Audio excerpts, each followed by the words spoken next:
السلام عليكم ورحمة الله وبركاته حبايبي طلاب تانية إعدادي، أخباركم عاملين إيه؟ يا رب تكونوا بخير وصحة وسعادة وسلام. أهلا بكم النهاردة بقى، خلاص اللقاء الأخير زي ما بنقول كده، وأشوفكم إن شاء الله على خير السنة الجاية في تالتة إعدادي بإذن الله. دلوقتي خلاص كده ليلة الامتحان وامتحانك بكرة ومش عارف تعمل إيه بقى، وإحنا يا رب الامتحان يكون سهل وإن شاء الله يكون عليكم سهل.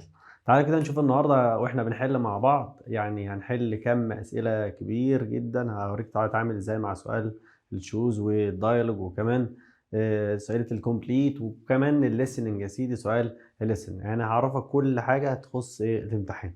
خلاص، وقبل ما نبدا كده اسمي الله وصلي على رسول الله وقول كده معايا: اللهم لا سهل الا ما جعلته سهلا، انت هتجعل الصعب ايه باذنك الله ايه سهلا. تمام.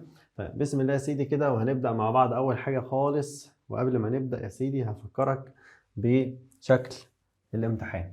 عندك سيادتك أول حاجة خالص وهي سؤال الليسن، سؤال الاستماع. وسؤال الاستماع ده هو أول سؤال عندك. سيادتك أول ما تاخد ورقة الأسئلة بتعمل إيه؟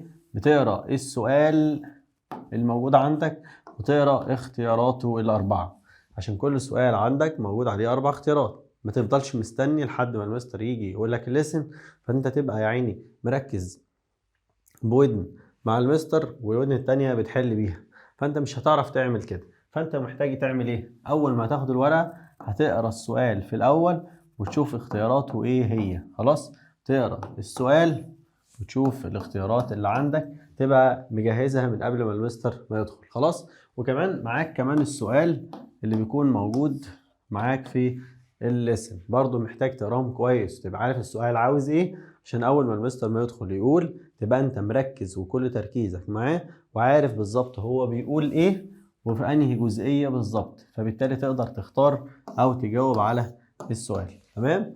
ده اول سؤال عندك وهو سؤال لسن. متنساش كمان ان عندك سؤال كومبليت، سؤال اكمل. يبقى عندك فقرة، الفقرة دي ناقص فيها كام؟ 4 جمل، وكل جملة فيهم تختار كلمات من فوق 5 كلمات يوقعوك وانت بتختار 4 كلمات بس. تمام. وكمان سؤال القطعة، سؤال الباسج، قطعة عندك على القطعة أسئلة تشوز وأسئلة كومبليت، أجب عن السؤال أنسر، وهكذا. عندنا سؤال قطعة، سؤال أكمل، وكمان سؤال لسن. طبعا عندي كمان عندك سؤال يا سيدي على التشوز بتاع الكلمات، وعندك سؤال ريرايت، سؤال ريرايت جملة وبين قوسين تستخدم الكلمة اللي بين قوسين، على الجرامر على القواعد. وعندنا سؤال على الستوري، القصة اللي عندنا. وعندنا كمان سؤال الباراجراف، سؤال الباراجراف عادي خالص. تمام. وعندك سؤال على الديالوج. تمام. فدي الأسئلة اللي سيادتك هنتكلم عنها النهاردة. تمام يا مستر. تعالى كده نبدأ بسم الله. أول حاجة خالص هنحل على التشوز. بسم الله. رقم 1: students must arrive at school at school time. تمام. This is an important school rule. دي قاعدة مدرسية بنقول فيها إن أنت لازم توصل المدرسة on time. أيوة كده، ممتاز يا شباب، بنشغل الدنيا. on time يعني on time في الميعاد المحدد. تمام. Number 3: school day helps students feel confident. school day اليوم المدرسي بيساعد الطلاب يكونوا confident واثقين. good planned، good planning، well planned. طبعا good ما ينفعش استخدمها بالشكل ده مع الشرطة دي او الهايفن، لا انا استخدم well planned. اليوم الدراسي المخطط ليه، اللي متخطط كويس، لازم يكون هو اللي يساعدنا نبقى واثقين من نفسنا. students الطلاب should ايه؟ their school rules. لازم يعملوا ايه الرولز؟ يتبع القواعد، يعني follow. حتى احنا بنقولها follow rules، يتبع القواعد. انما disobey يعصي الاوامر، ويجنور يتجاهل الاوامر. تمام. dresses، وعندك هنا tickets وprepare. تعال نشوف الجمله بتقول my brother always، اخويا دايما his bag شنطته before going to school. اخويا دايما بيجهز شنطته. بيعمل ايه؟ يجهزها prepare. تمام. تعال نشوف كمان number 6: in the classroom students should، في الفصل يجب على الطلاب their hands before speaking، يعملوا ايه لايديهم قبل ما يجاوبوا؟ ايوه ممتاز. raise يعني يرفع ايديه. تمام. انما دي معناها يرتفع او يعلى. خلاص تعالى كده نشوف. memories means in a way that works well and produces good results. كلمة results يعني نتائج جيدة. تمام تعالى نشوف. carelessly إهمال لأ. effectively quickly sadly. طبعا effectively يعني شغال شيء فعال، شغال بفاعلية. تمام. effectively يعني يعمل بطريقة جيدة. in a way works well تعمل جيدا. تمام بس. number 8 having a school timetable helps everything at school A. تمام لازم يكون عندنا school timetable يعني جدول المدرسة. helps everything يخلي كل حاجة في المدرسة مالها to play smoothly run smoothly. كلمة run يعنيها تعمل أو تمشي تدار. run يعني يدير. تمام. my father runs a company أنا بابا بيدير شركة. run يشغلها. تمام. I usually my notes with my friends on the school bus. هنا I usually أنا غالبا أو عادة my notes النوتس الملاحظات بتاعتي I review my notes with my friends براجعها مع صاحبي. تمام. number 10 عندك بقول jeans and are not allowed غير مسموح بيهم. jeans and sneakers يعني حذاء المدرسة أو حذاء الرياضي غير مسموح به في المدرسة. number 11 نقول instructions التعليمات مالها that tell people what they must or must not do دي بنسميها rules. rules يعني ايه يا مستر؟ قواعد. هتقولي طب ودي؟ اقول لك دي rules. دي rules دي roles. دي معناها دور او بمعنى صح ادوار عشان دي جمع. تمام بس. students should have good manners at school. manners يعني لازم يكون عندنا اخلاق جيدة، اخلاق كويس at school to create atmosphere. لازم يبقى الاخلاق كويسة بتدينا positive atmosphere يعني جو ايجابي. positive ايجابي واتموسفير جو او حالة ايجابية. timetables help students manage their time. تاني timetables help students manage ينظموا وقتهم ويديروا وقتهم their time wisely يديرها بحكمة. يديروا وقتهم بحكمة. quickly بسرعة incorrectly أو carelessly بإهمال. my school always asked to wear the correct uniform. دايما مدرستي بتعمل ايه؟ بتفكرني مش انا اللي بفتكر. يبقى remind وريمايند معناها يذكر، انما remember هي اللي يتذكر افتكار لوحده. تمام. students must wear the school every day. لازم تلبس السكول يونيفورم الزي المدرسي. تمام. number 16 a school shows the subjects for each period. وكلمة period هنا معناها الفترة أو زي ما بنقول عليها احنا أحيانا حصة عشان احنا في المدرسة بتظهر المواد لكل حصة أو لكل فترة في المدرسة. فيبقى هنا a school timetable جدول المدرسة. خلاص. number 17 means related يعني متعلقة بإيه؟ to the mind بالعقل. متعلقة بالعقل أو المخ.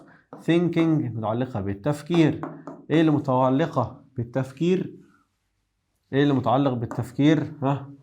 emotional عاطفي. لا دي مش متعلقة بالتفكير خالص. physical جسدي مش متعلقة بالتفكير. practical عملي ملهاش علاقة بالتفكير. mental يعني عقلي. تمام. حاجة ليها علاقة بالعقل. بس تشوف 18 having a timetable ان احنا يبقى معانا جدول helps students بيخلي الطلاب stay organized بيخلي الطلاب منظمين مرتبين. hungry جعان. confused مرتبك. يعني ايه مرتبك يا مستر؟ يعني حيران. تمام. noisy يعني صاخب.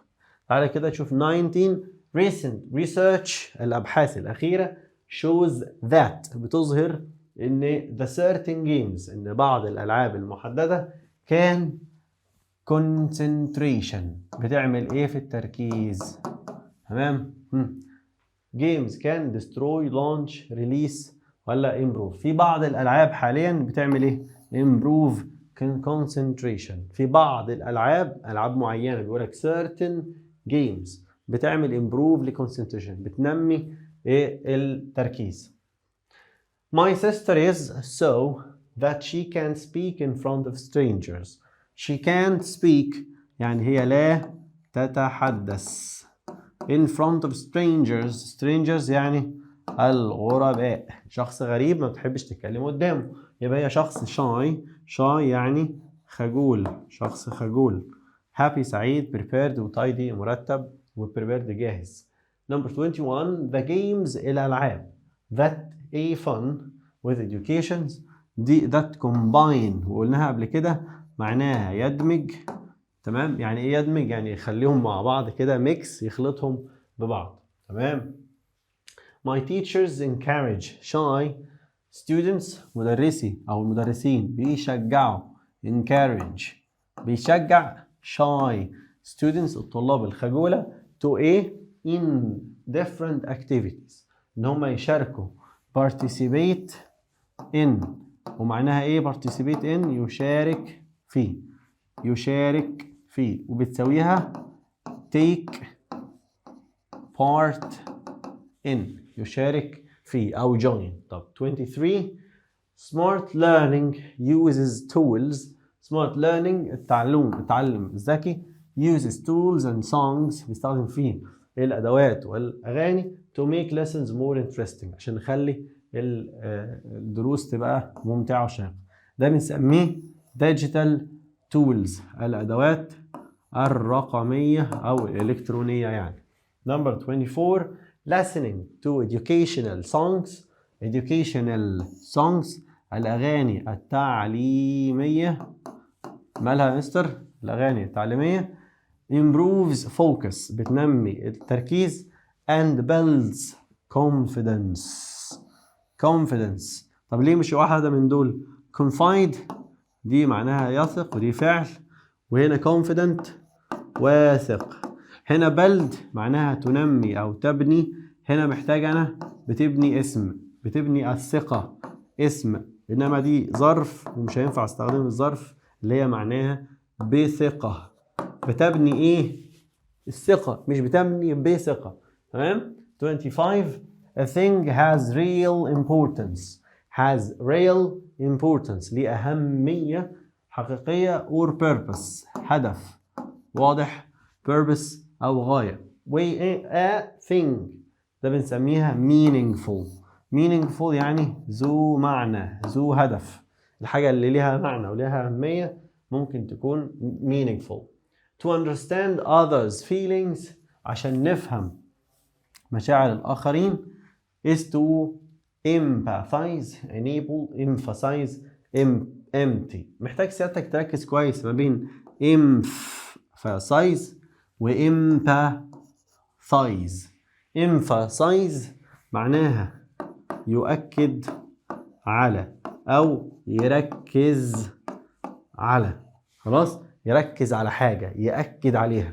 شفت انت كده في الفيلم بتاع أحمد حلمي بتاع عسل اسود كان بيقول اتكيت لي على السين اتكيت لي وتقول لي مع السلامة يا ابتسام. هو ده كان اسمه ايه بقى؟ بيركز على حاجة بيأكد عليها ده اسمه ستريس. انما empathize دي معناها يتعاطف.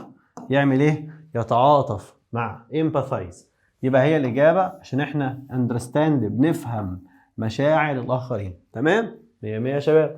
طب 27 means focusing your mind on one thing. كلمة focus يعني يركز on one thing على حاجة واحدة. focus on one thing ده اسمه calculation واسمها جاي منها calculator ومعناها الحساب تحسب شيء. cancellation الإلغاء. concentration وهي معناها التركيز.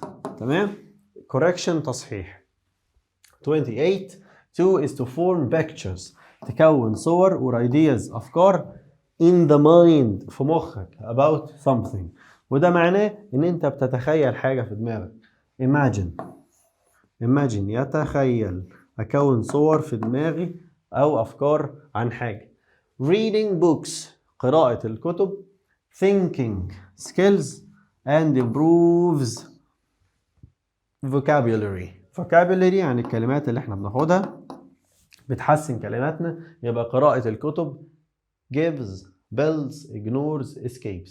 طبعا هنا بتدينا builds skills بتبني مهارات. تمام.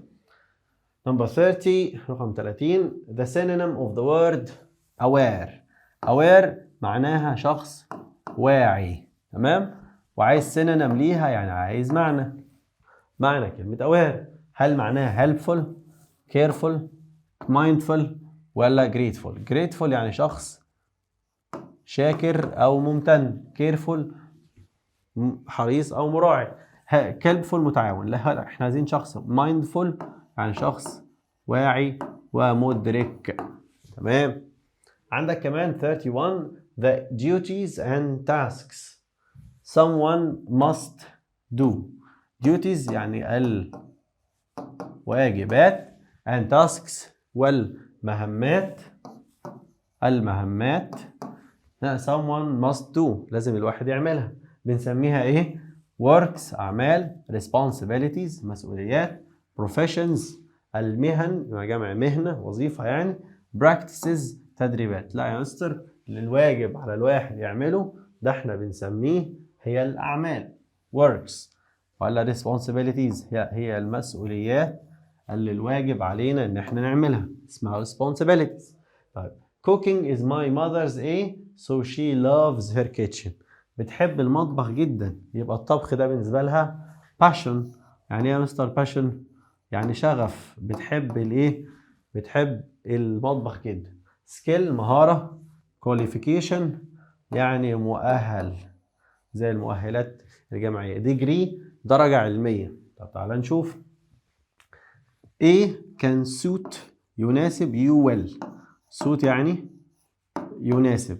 خلاص.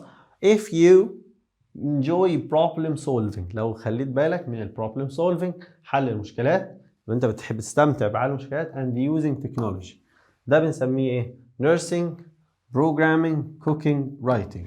سيادتك بتحب جدا حل المشكلات فاكيد البروجرامينج هتبقى مناسبة جدا ليك اللي هي البرمجة. في ناس بتحل البرمجة محتاجة حل المشاكل. تمام. طب 37 choosing the wrong career اختيارك للوظيفة الحياة الوظيفية. تمام. can lead to اخترتها wrong عن طريق الخطأ. اخترت وظيفة غلط ايه اللي هيحصل؟ it can lead to disappointment happiness success wealth. success يعني النجاح ودي حاجة مستحيلة. انت ما بتحبش حاجة اكيد مش هتبقى برنس فيها مش هتبقى كويس أوي. wealth يعني مش هيبقى ثري مفيش ثراء. تمام. فاكيد تبقى disappointment هتؤدي الى الاحباط. هتشتغل شغلانة انت ما بتحبهاش فبالتالي مش هتعرف تبدع فيها فبالتالي بيبقى عندك احباط ومش عايز تروح الشغل وحاجة اخر احباط يعني. A job feels more meaningful. A job means more meaningful when it fits you. when it fits your بقى؟ your محتاج هنا اسم. your حاجة your اسم. هنا الوظيفة. تمام. feels more meaningful هيكون ليها معنى لما يكون سيادتك بتدور على values يعني القيم لما تكون مناسبة للقيم والمبادئ بتاعتك. أما thinks يعني think يعتقد achieves يحقق valuable يعني ذو قيمة. تمام. 39 reading books قراءة الكتب helps with بتساعد فيه with طبعا mental growth النمو العقلي. تمام. 40 the word precious كلمة precious معناها شيء غالي أو شيء ثمين مش ثمين لا ثمين. ثمين يعني شيء يعني غالي في قدر يعني. refers to valuable and expensive. غالي. اللي بعدها 41 it really takes to apologize and admit our mistakes. It takes value, courage, thinking, achievement. عشان الواحد to apologize يعتذر. الاعتذار محتاج courage. يعني courage شجاعة. خليك شجاع عشان تعترف بأخطائك وتعتذر. Parents should teach their children to يعلموا أبنائهم إيه؟ their promises. لازم لما توعد توفي بوعدك. You should keep your promise. You should يا مستر keep your promise. تحافظ على وعدك. طب 43 is a traditional story. قصة تقليدية passed from one generation to another. بتطلع من الجيل ده للجيل اللي بعديه. short story, fairy tale, folk tale ولا folklore. folklore يعني ايه؟ حاجات اللي فيها شعبيات كده، فيها شيء شعبي. طبعا القصة التقليدية يعني القصة الشعبية فاسمها folk tale. folk tale القصة الشعبية. The synonym of the word cruel. synonym يعني عايز منك معنى من كلمة cruel. cruel يعني شخص قاسي. cruel يعني شخص unkind. ممتاز. ناس بتجاوب من قبل احنا حتى نقرا السؤال. برافو عليكم. The antonym of the word. هنا بسألك عن antonym المرة دي مش على synonym. عايز منك مضاد او زي ما بنقول عليها عكس كلمة ايه؟ beautiful. beautiful معناها جميل ودي كلمة سهلة اهي. معناها impressive, ugly, interesting, effective. عايزين عكسها. ايوه ugly. ugly معناها عكسها ugly معناها قبيح وهي عكس beautiful. a fairy tale القصة الخيالية fairy تمام often begins with the words once upon a time. في يوم من الأيام once upon a time ذات مرة في ليلة من الليل كان يا مكان once upon a time. each learns new things and passes them on to the next group of people. تاني each learns new things بيتعلم حاجات جديدة and passes them ويعلمها on to the next group of people للفريق التاني. هنا اسمه brainstorm generation الجيل. يبقى الجيل بيتعلم حاجات ويعلمها للجيل اللي بعده. تمام يا مستر. تعالى كده نشوف 49. تمام عندك كده 49 هنقول a land including grasslands and forests and الغابات used by animals to eat plants. بيستخدمها الحيوانات to eat plants عشان تاكل النباتات. grazing land, dry land, wetland, desert land.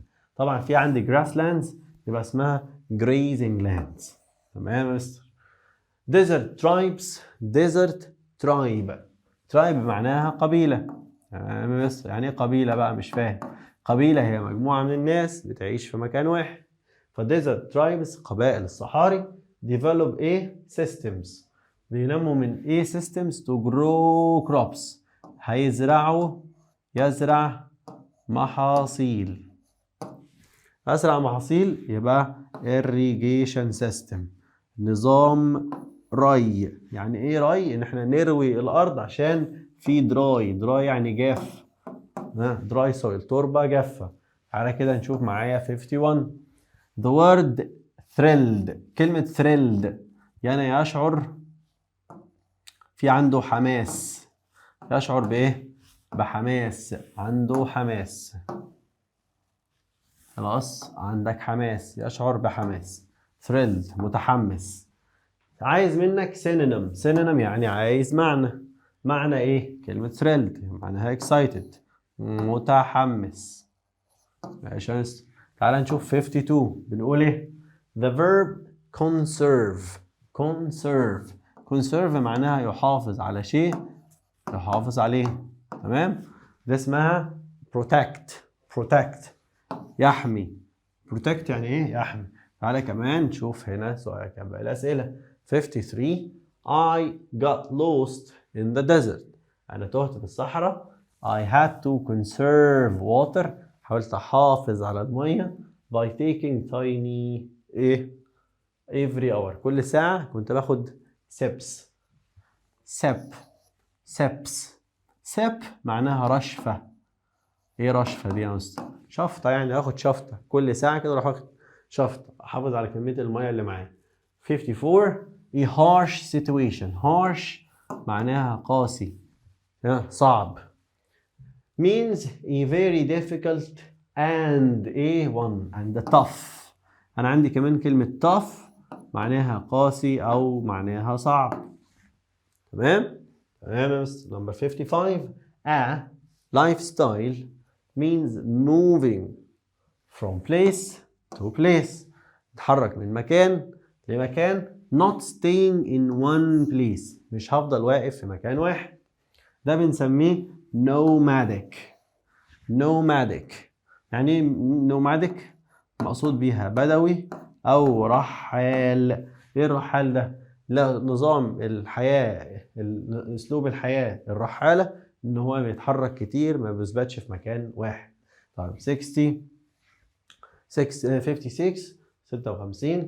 one advantage of desert life. ميزة واحدة في حياة الصحراء is that there is less ايه بقى؟ pollution. مفيش تلوث فيها قليل، ودي ميزة من المزايا بتاعة الحياة في الصحراء. تعالى كده نشوف 57 if you live in the desert. لو عشت في الصحراء you will be by nature. هتكون ايه by nature؟ you will trapped, closed, you will be surrounded, you will broken. طبعا بطبيعة المكان، ان المكان فاضي هتحس دايما ان انت closed. يعني closed يا مستر؟ تبقى انت حاسس انك منغلق على نفسك كده وما بتحبش تكلم حد كتير. تمام 58 means natural force. القوة الطبيعية. force يعني ايه؟ force يعني قوة. تمام. natural طبيعية that pulls objects. بتسحب الأشياء. تمام. downwards في اتجاه الأسفل. ده بنسميه gravity. وجرافيتي يعني الجاذبية، هي اللي بتسحبنا لتحت. ماشي. 59 the of the word incredible is ordinary. عندي كلمة اسمها incredible معناها رائع ومذهل أو لا يصدق، و ordinary أو ordinary ودي معناها شيء عادي. يبقى الكلمتين دول أيوة يا مستر دول antonyms، يعني الكلمتين دول عكس بعض. ماشي يا مستر. عندك كمان number 60 can see the Sahara Desert from space as it's so huge. هتشوفها من الفضاء عشان هي كبيرة جدا، الصحراء الكبرى. مين اللي يقدر يشوفها من الفضاء؟ astronomers علماء الفضاء، ولا علماء الفلك يعني astronauts رائد الفضاء اللي بيسافر بره الفضاء، ولا astrologer معناها المنجم. تمام. pilots يعني طيار. مين اللي يقدر يشوف الصحراء من الفضاء لان هي كبيره؟ طبعا يا مستر هتقول لي علماء، لا هقول لك astronauts رائد الفضاء هو اللي بيسافر الفضاء فيقدر يشوفها من فوق، انما عالم الفضاء ده بيدرس بس he studies space science علم الفضاء. اما astrologer ده منجم، يعني يقعد يقول لك بقى انت برج ايه وكده. خلاص. 61 the view of the land منظر الارض around us من حوالينا including trees بما فيها الاشجار rivers نهار fields الحقول is a called landscapes. تمام. landscapes معناها المناظر الطبيعية، منظر طبيعي. انما landfill معناها مكب النفايات، المكان اللي بنرمي فيه الزبالة، مكان بترمي فيه الزبالة. landslides وكمان land ruins ودول ما همش علاقة أصلا بالله عليك. عندك the antonym of protect.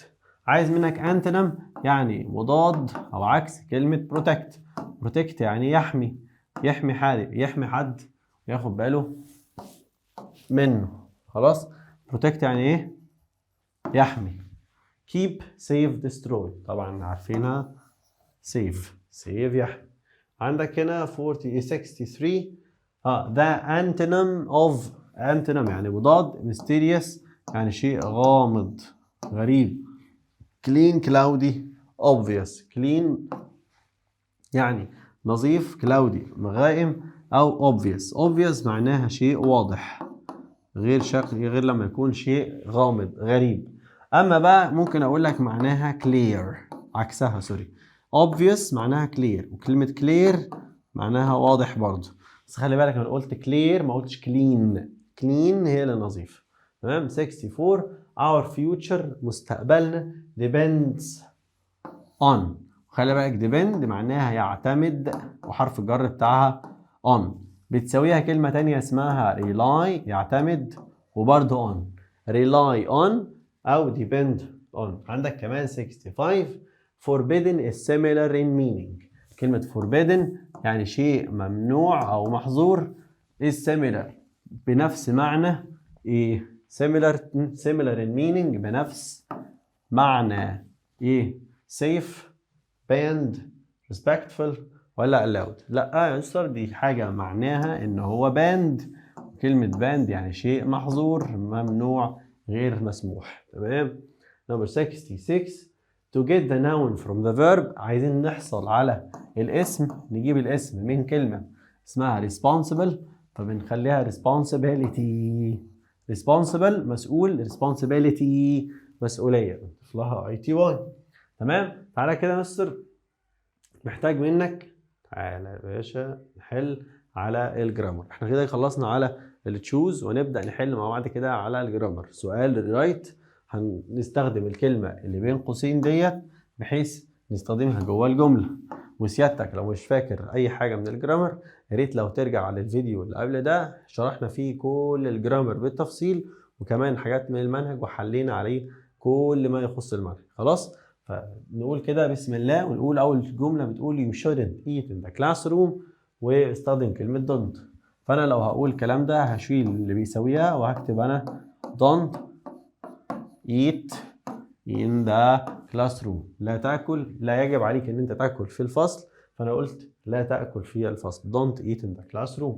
number 2 if I were you I would. انا لو مكانك I would make a study plan. عايز منك should.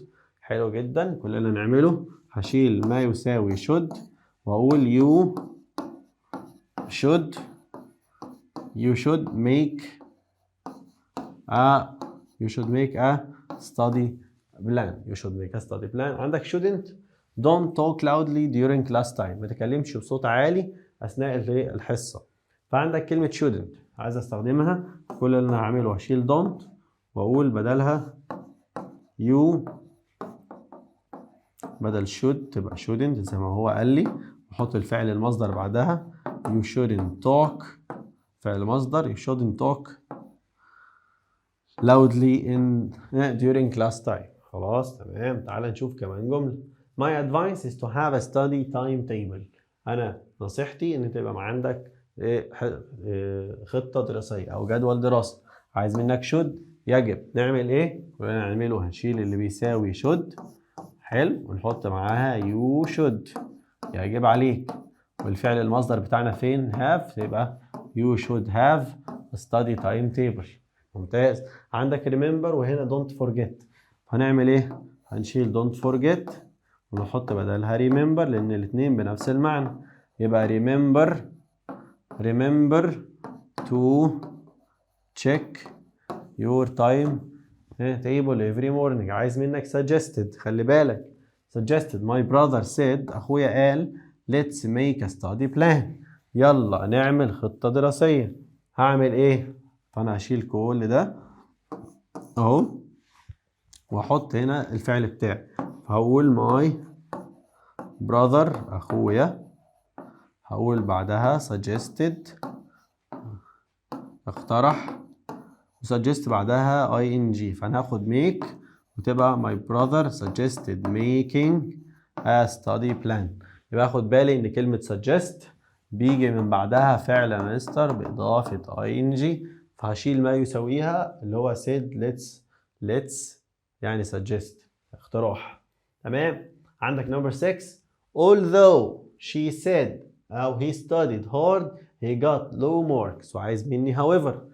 هو هنشيل although عشان بتساوي however في المعنى، ولكن دي مكانها في بداية الجملة وhowever بتيجي في النص. فهنبدأ نقول he studied هو ذاكر كويس he studied hard جاوب كويس ونحط نقطة ومن بعدها however ومن بعدها كوما. يعني اللي يفرق معايا جدا البانكتويشن بتاع استخدام كل كلمة.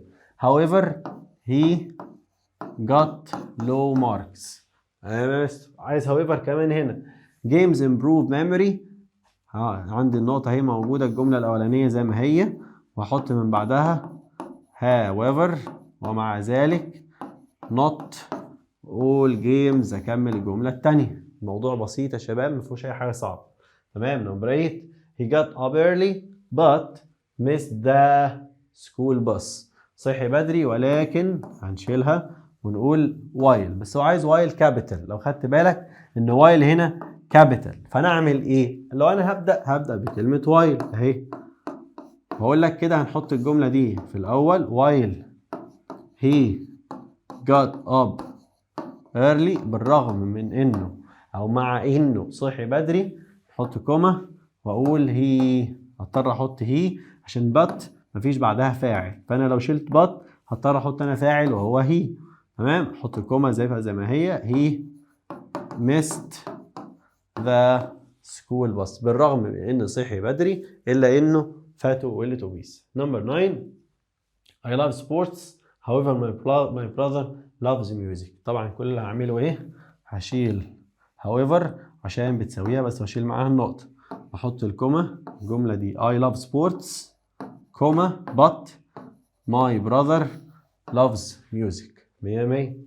عندك كمان هنا جملة we stayed at home because as a result هنا it was a raining. طبعا as a result دي بتعبر عن ايه؟ ايوه سامعك بتقول ايه؟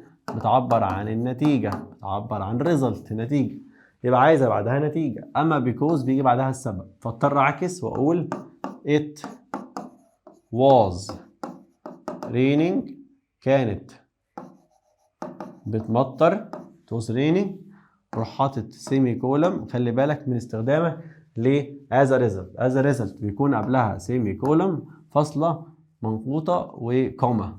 تمام. قبلها وبعدها فهنضطر نحط as a result في بداية الجملة اهو as a result في نص الجملة بعدها كوما. we stayed at home we stayed at home احنا كانت بتمطر لذلك احنا قعدنا في البيت. الجملة الثانية I was tired so I went to bed early. انا كنت تعبان so لذلك I went to bed early رحت انام بدري. عندي هنا since ودي معناها لأن يعني بيجي بعدها يا مستر. أيوه يعني بيجي بعدها سبب. فين السبب؟ أنا كنت تعبان فاضطر أعكس وأقول I went to bed early. هجيب الجملة التانية الأول اللي هنا اللي هي دي النتيجة في الأول وده السبب. I went to bed early رحت نمت بدري since I was tired لاني كنت تعبان. تمام يا مستر. تعالى هنا هنستخدم so. عندك بيقول he didn't come to school because he was ill. عايز so هو كان تعبان نشيل so شيل because ونقول he was ill هو كان تعبان كوما ونقول so he didn't come to school. كمل جملتي. ماشي. تعالى هنا كمان نستخدم so و because. we missed the train as ودي برضو معناها لأن هنشيلها ونحط so ونعكس الجملتين نجيب دي هنا ودي هنا ونقول we got up late so we missed the train. صحينا متأخر عشان كده لذلك فاتنا القطر. عايز because يعني ايه؟ لأن وبيكوز بعدها ايه؟ ايوه بعدها السبب. غير سو اللي بعدها النتيجة. تمام؟ نعمل ايه؟ اقول لك she had studied hard she passed the test. هي ذاكرت كويس اهو، يعني ده السبب اللي خلاها pass the test تنجح. خلاص؟ نجحت. فانا عايز استخدم because، يبقى ده نتيجة وده سبب، فهقول she passed the test، هي نجحت في الامتحان because she had studied hard. تمام؟ بس تعالى كده نحل على after و as soon as و before و by the time اللي معاهم ماضي تام باستخدام had والتصريف الثالث. تمام؟ والماضي البسيط. هنا I studied my lessons then يعني ثم I played online وبعد كده لعبت. يبقى ده الحدث الثاني وده الحدث الأول. حدث أول يعني هستخدم هاد وتصريف ثالث. هنا مفيش هاد استخدمها أنا، وأقول هو عايز مني after، أبدأ بafter I had studied، أنا بعد ما درست my lessons كوما شيل then وأقول I played online. تمام. هنا عايز مني after بس مش كابيتال، عايزها في نص الجملة. كابيتال يبقى بعدها past perfect had وتصريف ثالث والناحية التانية ماضي بسيط. هنا I had finished I took a shower. طبعا عشان استخدمها محتاج اجيب الحدث الثاني ده في الأول والحدث الأول في الآخر واحط after في نص الجملة، فتبقى الجملة I took a shower، أنا أخدت shower after من بعد I had finished the game. عايز first أولا then he went. First he had dinner، في الأول اتعشى، then he went to bed وبعدها راح ينام. عايز منك before في نص الجملة أهو، هنشيل دوت ونشيل دوت ونقول في بداية الجملة he had، واضطر احط كمان had بتاعت القاعدة بتاعتنا اللي احنا لسه قايلين اهو، اوريك اهو لسه قايلين had الأول وبعدها تصريف ثالث، فأنا استخدمت اهو had وبعدها تصريف ثالث من الفعل، فأنا جبت التصريف الثالث اهو. he had dinner، هو اتعشى الأول before مفيش كوما before he went to bed. تمام؟ بس هات بعدها على المستمر، خلي بالك والتام والبسيط. first في الأول he arrived then he had a shower، وصل الأول فأنا محتاج أحط هنا had arrived، فيبقى عايز مني أستخدم before في نص الجملة، أشيل ديت وأحط before ونقول he had arrived. ليه يا مستر؟ عشان ده الحدث الأول، وصل الأول then ثم he had a shower، فأنا شلت first عشان ده الحدث الأول أهو first، then ده الحدث الثاني، فأنا شلتهم وحطيت before أهو arrived home before he had a shower. تمام يا مستر. I reached the cinema، وصلت السينما. the movie had started، والفيلم بدأ. عايز مني by the time في نص الجملة. I had started ده الحدث الأول، وبعدين أنا وصلت ده الحدث الثاني، فأبدأ بإن الفيلم خلينا نقول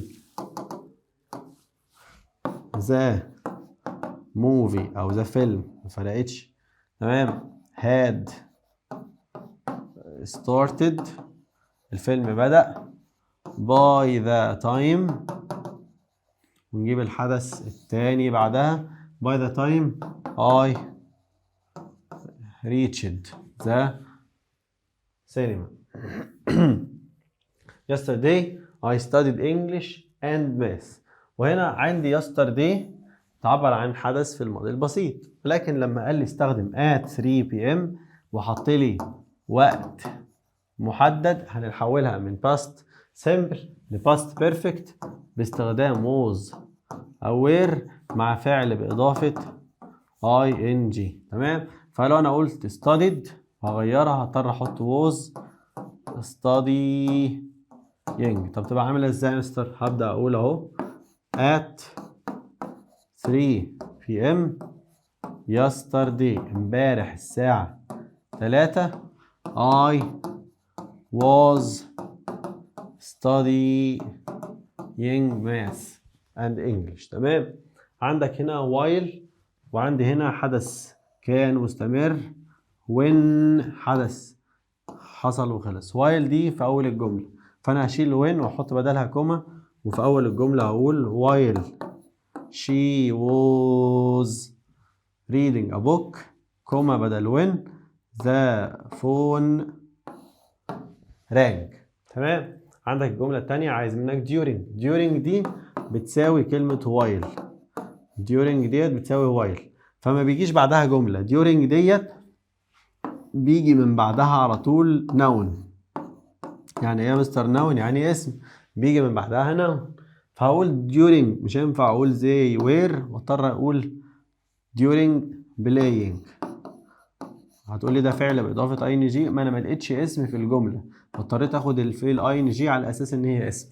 اثناء اللعب during playing football، اثناء لعب الكورة it began to rain بدأت تمطر. عندك كمان سؤال during my study، شفت احنا بنقول during my study اثناء دراستي the light went out، عايز مني studying بدل study، فانا هبدأ استخدم ساعتها بدلها while عشان اقدر اشيل during واحط while I was studying. طب جبت منين انا I was studying دي؟ هضطر ان انا احط while وبعدها جملة while I was studying، وبعدها ايه اللي حصل؟ the light النور قطع the light went out. تمام. عندك 28 while I was studying my father came in، وانا قاعد بذاكر بابا دخل. تمام. عندك هنا كلمة when عايزها في اول الجملة، بس ده الحدث التاني اللي قطع الحدث اللي كان حدث كان مستمر. when ما يجيش بعدها مستمر، فلو انا شلت while من الجملة وابدأ بكلمة when هضطر اجيب الحدث اللي قطع الاول، يبقى when my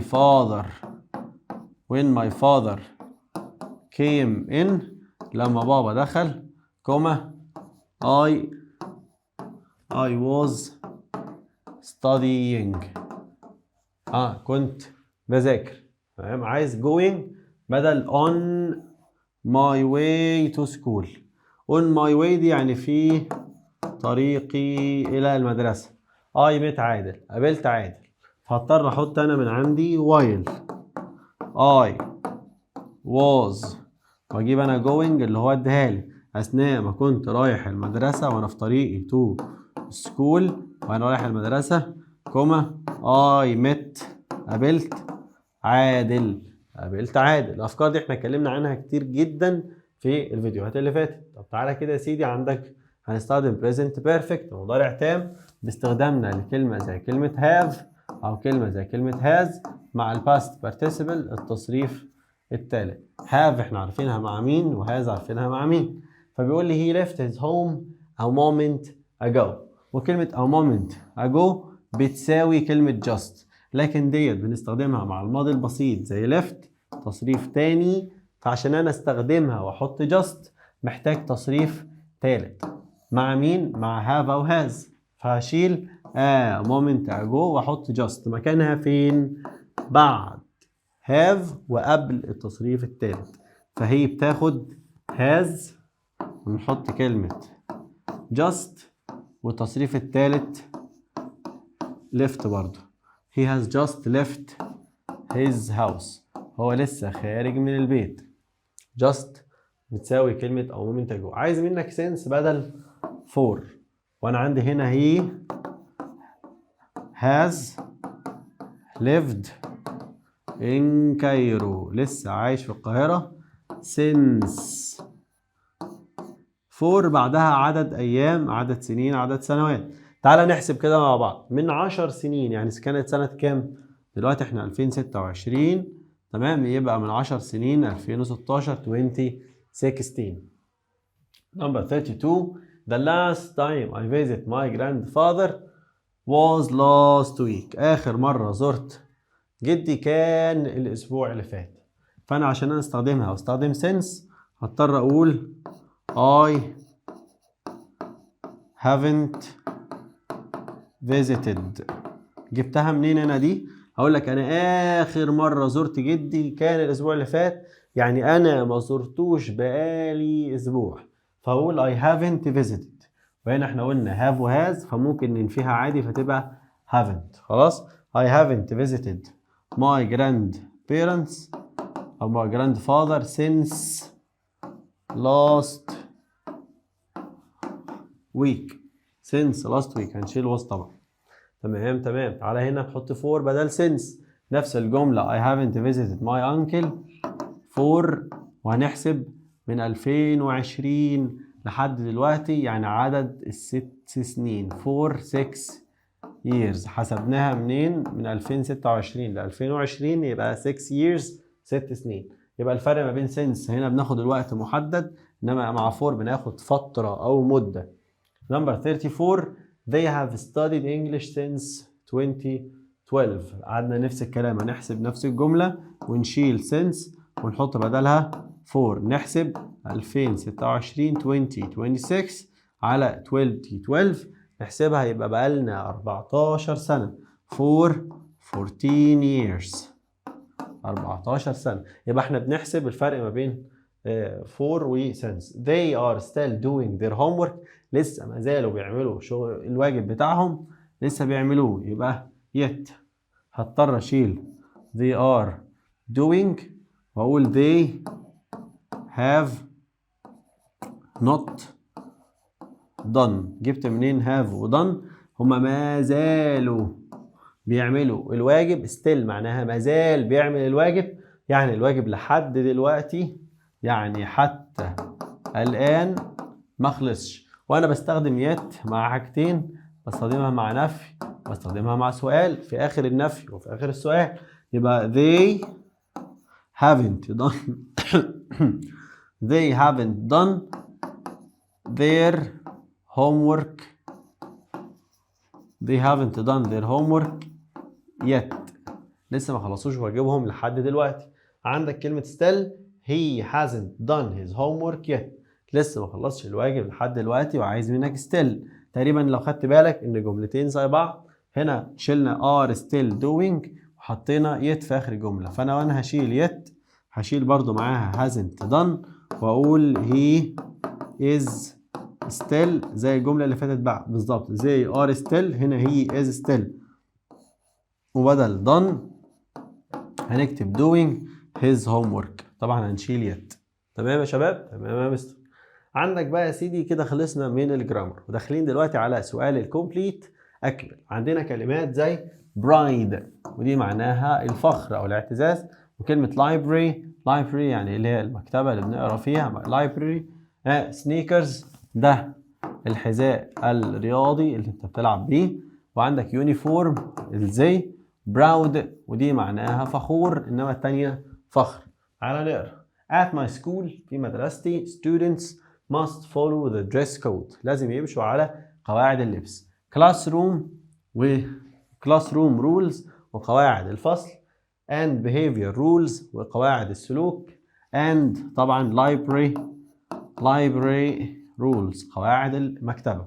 the dress code قواعد اللبس requires students to wear the school يلبسوا السكول يونيفورم، لازم يلبسوا الزي المدرسي every day كل يوم. jeans and الجينز والسنيكرز and sneakers aren't allowed. it's also important to keep uniforms. لازم تخلي اليونيفورم clean نظيف and tidy. ليه؟ to show pride. show ده ده فعل يجي بعدها pride الفخر in، واحنا عندنا take pride in show pride in و be proud of. عندك كمان هنا كلمة زي كلمة shy خدناها من شوية وقلنا معناها خجول. تمام. interesting شيء ممتع أو شيق. وعندك having على حسب معناها والله في الجملة. have fun معناها هي have لوحدها معناها يمتلك، بس لو استخدمناها مع have fun أو متعة أو كذا يستمتع يعني. smarter أذكى.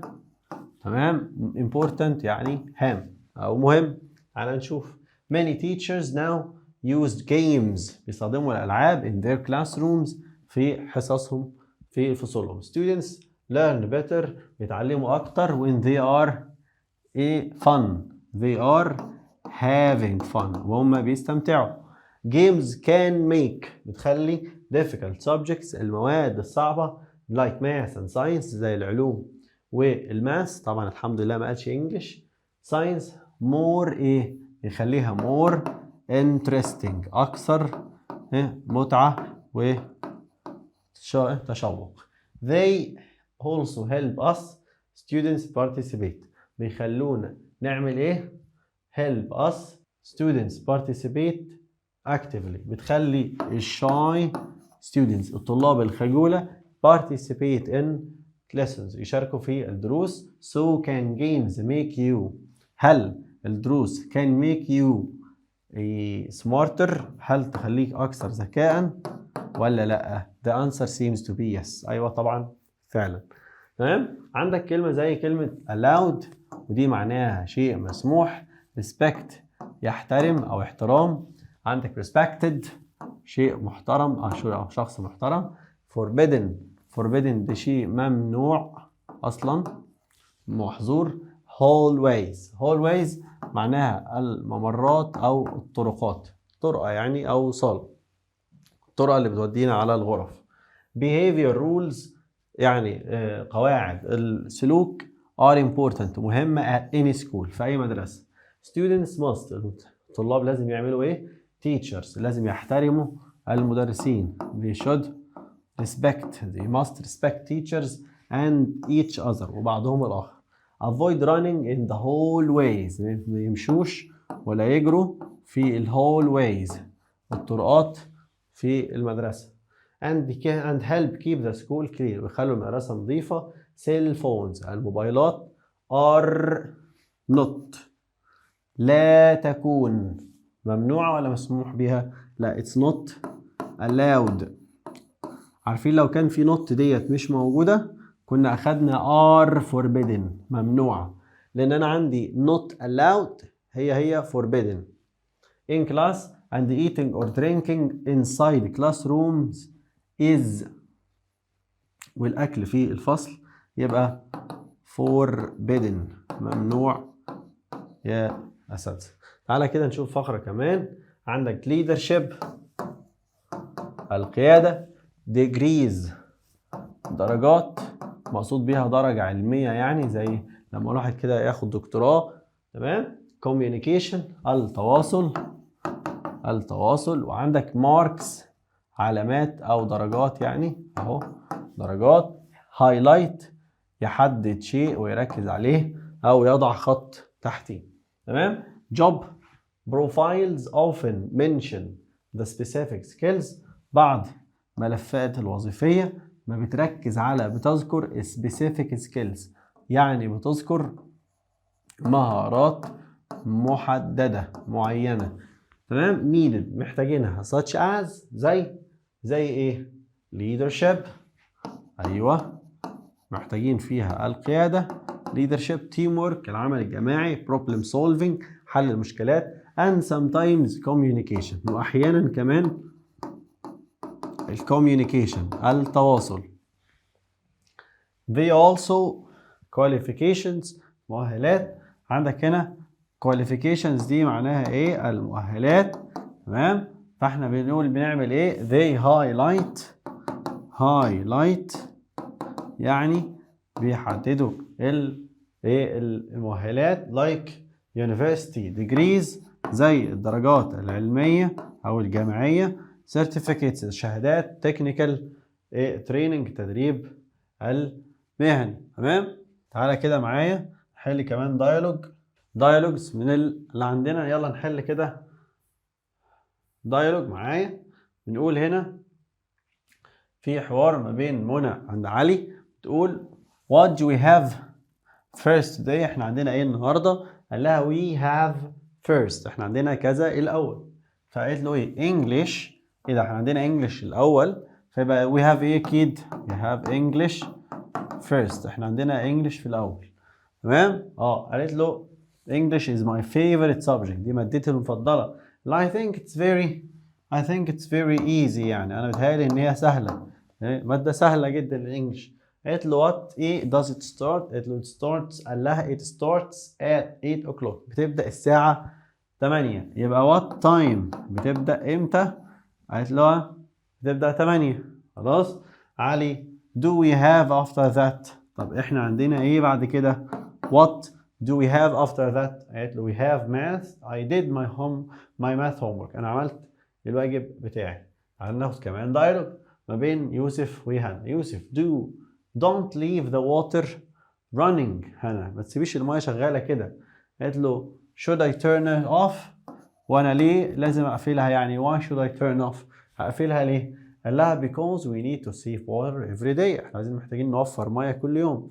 بتقول له is water for the earth؟ is water important؟ هل الميه يعني مهمه for the earth لكوكب الارض؟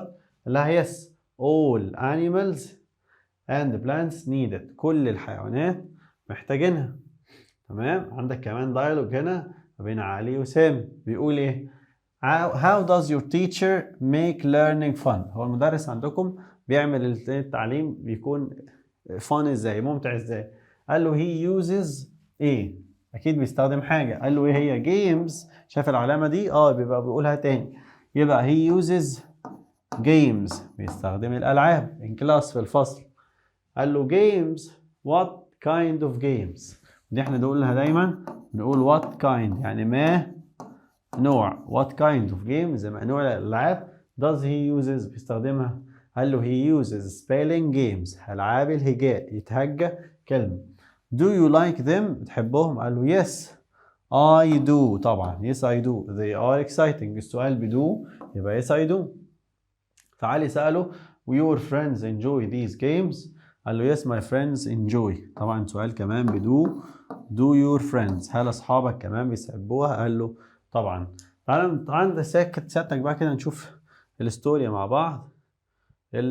القصة سؤال القصة.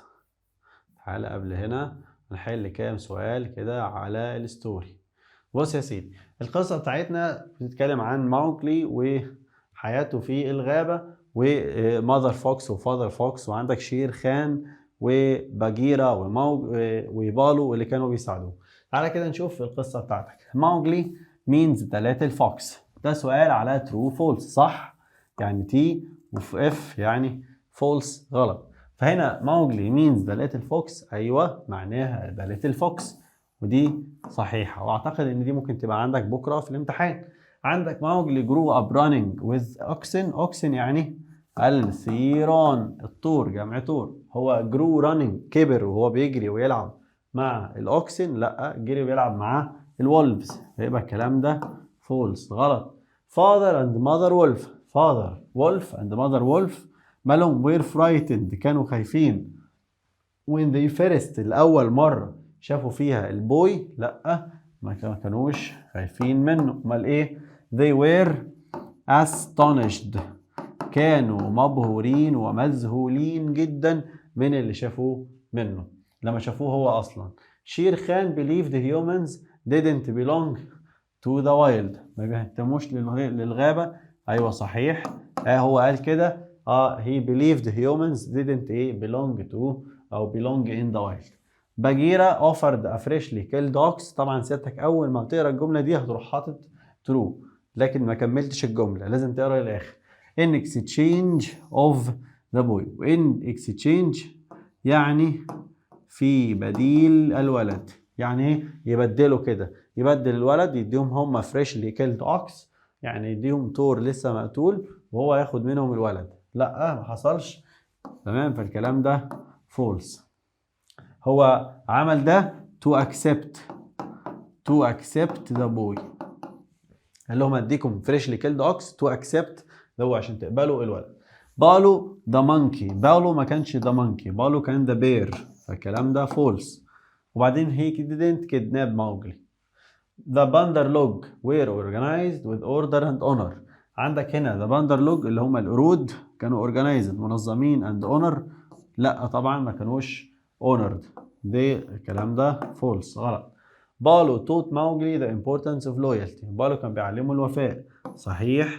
كمان كان بيعلمه the law of the jungle. قانون الغابة. تعالى كده معايا في نمبر 9. Mowgli learned that true friendship إن الصداقة الحقيقية comes from loyalty and respect. بتيجي من الاحترام والوفاء. صحيح. هو true.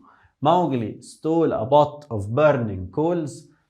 سرق الفحم المولع، وعاء الفحم المحترق من الغاب من القرية which he guarded carefully. وكان بيحرسه كويس جدا. صحيح. true. The Bandarlog اللي هم القرود made Mowgli their leader. كانوا بيخلوهم هو القائد بتاعهم. لا الكلام ده مش حقيقي. هم قالوا له كده. قالوا له they promised to make them their leader. وعدوه بان هم يخلوه القائد بتاعهم، وده ما حصلش. They didn't keep their promise. Bagheera's lessons دروس باجيرا included hiding and climbing. كان فيها اللي اتعلموا ازاي يتخبى وازاي يتسلق، وكمان السيلف ديفense الدفاع عن النفس. والكلام ده صح. ترو جدا. باجيرا wanted Mowgli to leave the jungle. باجيرا كانت عايزه يسيب الغابة. لا it was false. تمام. بالو realized that wolves no longer saw him as one of their own. لا الكلام ده ما كانش بالو، الكلام ده كان ماوجلي. he realized that wolves no longer saw him as one of their own. واحد منهم. تمام. الكلام ده false. يبقى true لو كان ماوجلي. Mowgli learned the secret of fire from the village people. اتعلم سر النار من الناس. الكلام ده صحيح. ولكن في نفس الوقت برضو اتعلم سر النار من باجيرا. باجيرا هي اللي قالت له على سر النار، وراح هو اتعلمه من الناس. تمام. طيب يا سيدي تعال نشوف questions هنا. What do you think of the Bandarlog؟ ايه رأيك في الباندرلوج؟ وده سؤال اكيد هيبقى عندك بكرة. هقول لك كده they were يبقى كانوا disordered يعني غير منظمين، وكمان and dishonored وغير شريفين، ما عندهمش ايه امانه. خلاص. وهكذا they were dishonored. What do you think of the mother wolf؟ ايه رايك في mother wolf؟ ده برضو سؤال مهم. هقول she او خلينا اقول she was caring. كانت راعية and kind. كانت مراعية لي and kind وطيبة. تمام. What did Shere Khan demand the child? Why did Shere Khan demand the child for himself؟ ليه طلب الولد لنفسه؟ عشان he believed اهو he believed كان يعتقد ايه ان humans البني ادمين البشر مالهم don't belong in the wild لا ينتموا الى الغابة. تمام. او الى البرية. ده كان كلامه. طيب true friendship came from loyalty and respect. explain. اشرح لي كده ليه ان الصداقة الحقيقية لا تأتي الا من الوفاء والاحترام. اقول له كده افكره بان true friends الاصدقاء true friends الاصدقاء الحقيقيين they don't lie at each other and always support each other. ودايما بيساعدوا بعضهم. تمام. How did Mowgli feel after he was saved؟ حس بإيه من بعد ما أنقذوه؟ أول حاجة كان he was grateful. He was grateful for بالو. كان شاكر لبالو and باجيرا. كان شاكر لبالو وباجيرا. تعالى كده نشوف كمان سؤال. Why do you think بالو taught Mowgli the cries of different animals؟ ليه كان بيعلمه أصوات الحيوانات التانية؟ خلاص هنا كان بيعلمه دوت عشان to learn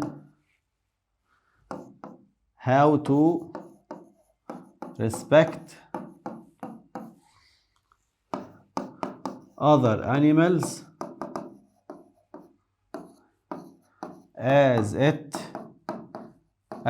is the law of the jungle. وده كان من قانون الغابة. تمام. تعالى نشوف سؤال بيقول where did Mowgli go؟ راح فين to get the fire عشان يجيب النار. he went to the human village. راح لقرية البشر. how did Shere Khan warn the other animals against Mowgli؟ كان بيحذر ويخوف الحيوانات التانية ازاي؟ he told them قال لهم he would bring he told them that Mowgli إن Mowgli would bring fire and ruin. هيجيب لهم الدمار والنار. تمام.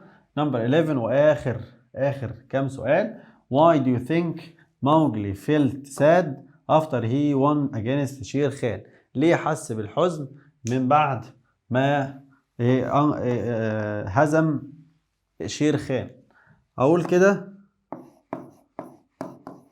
because he felt او حس كده he believed اعتقد that he believed that wolves اعتقد ان الولفز شافوه saw him شايفينه saw him no longer one of their own خلاص ما بقوش شايفينه واحد منهم. ده اللي هو اعتقده. he believed that wolves saw him no longer one of their own. No longer saw him one of their own. What did Mowgli secretly take from the human village؟ ايه بالسر كده اخد ايه من الهيومن فيليج؟ he took the pot of burning coals. اخد وعاء من الفحم المحترق. آخر سؤال معانا. why do you think Bagheera advised Mowgli to learn the secret of fire؟ ليه قالت له عن سر يتعلم، نصحته بأن يتعلم من سر النار. so أو to face أو so he can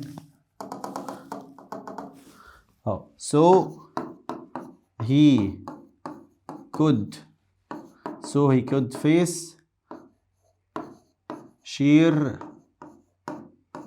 Khan when it comes to facing Shere Khan. لما يجي الموقف وانه خلاص يبقى يتواجه مع شير خان. تمام. ولحد هنا يا شباب نكون خلصنا كل الحاجات المهمة اللي عندنا في الامتحان. بإذن الله هتلاقي الكلام اللي قلناه النهارده كله عندك في الامتحان بكرة. فربنا يوفقكم إن شاء الله. ونختم كده ونقول اللهم لا سهل إلا ما جعلته سهلا وأنت تجعل السهل صعب سهلا. تمام. ربنا يوفقكم ونشوفكم على خير. وإن شاء الله السنة الجاية إن شاء الله ثالثة إعدادي. ربنا معاكم ويوفقكم. السلام عليكم.